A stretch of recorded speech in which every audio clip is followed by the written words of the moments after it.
हमारे देश भारत में हिंदी फिल्म इंडस्ट्री के सबसे बहुमुखी एक्टर्स में से एक हैं मनोज वाजपेयी।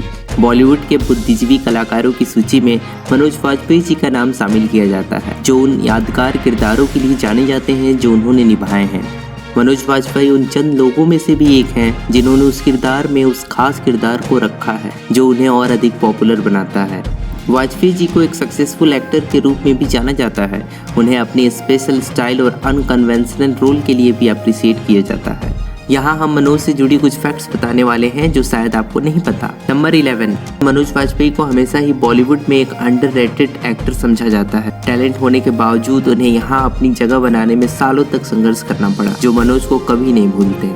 नंबर 10, मनोज वाजपेयी ने जॉन अब्राहम के साथ फिल्म सत्यमेव जयते में काम किया है और इसीलिए वह जॉन की तारीफ करते नहीं थकते हैं। उनके काम करने के स्टाइल और डेडिकेशन से मनोज इतना ज़्यादा प्रभावित थे कि वो उनको फिल्म में डायरेक्ट करना चाहते थे। बता दें कि मनोज वाजपेयी ने फिल्म मिसिंग को प्रोड्यूस किया था, जिसे लोगों का प्यार मिला और अब वो अपने डायरेक्शन में भी अपना हाथ आजमाना चाहते हैं। नंबर 9, मनोज वाजपेयी ने बताया कि जॉन अब्राहम में एक अलग सी बात है। जब वो कैमरे के सामने होते हैं तो उनकी आंखों की चमक, उनकी बॉडी लैंग्वेज बहुत ज़बरदस्त होती है। वो बहुत ही डेडिकेटेड कलाकार हैं, फिल्म और किरदार के प्रति पूरी तरह से ईमानदार रहते हैं। उनके साथ काम करने में न सिर्फ मज़ा आता है बल्कि बहुत कुछ सीखने को मिलता है।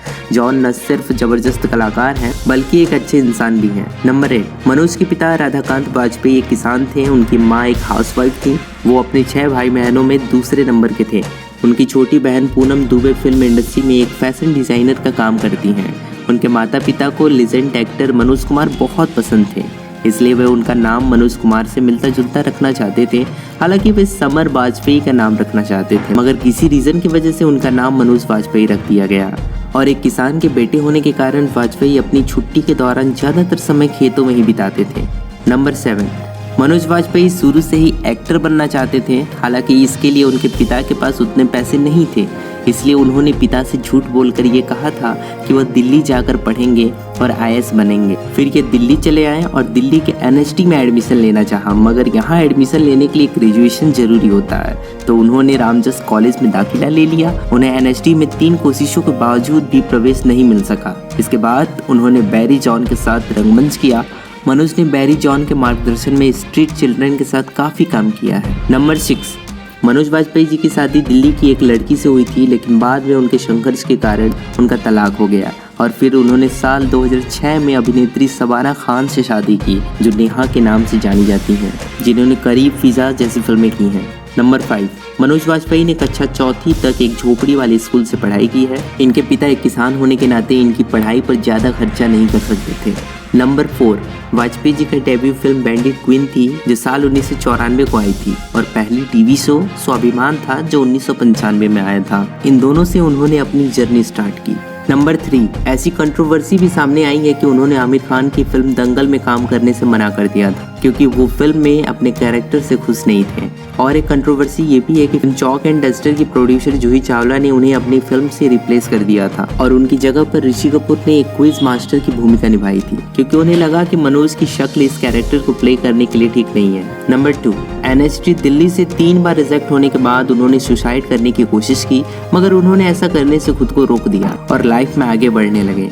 और बाद में उन्होंने एक्टर रघुवीर यादव की सलाह पर बैरी जॉन की वर्कशॉप से एक्टिंग स्किल सीखा। उस समय उन एक्टिंग क्लास में शाहरुख खान उनके बैचमेट थे। नंबर 1, सितंबर 2020 में उन्होंने भोजपुरी रैप सॉन्ग में अपनी आवाज़ दी, जो मेल माइग्रेंट वर्कर के पॉइंट ऑफ व्यू से बड़े शहरों के रोमांटिसाइजेशन को परफॉर्म करता है। डॉक्टर सागर के लिरिक्स के साथ अनुभव सिन्हा ने इसे डायरेक्ट किया है और अनुराग सैकिया ने इसकी म्यूजिक।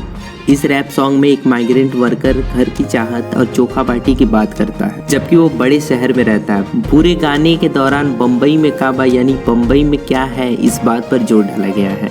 51 साल के मनोज वाजपेयी का जीवन स्ट्रगल से भरा रहा, पर फिर भी उन्होंने इससे हार नहीं मानी और लाइफ में कुछ अच्छा करना चाहा। मनोज जी की जर्नी वाकई नो डाउट इंस्पायर रही है और जो हमारे ड्रीम्स को भी पूरा करने में मदद करती है।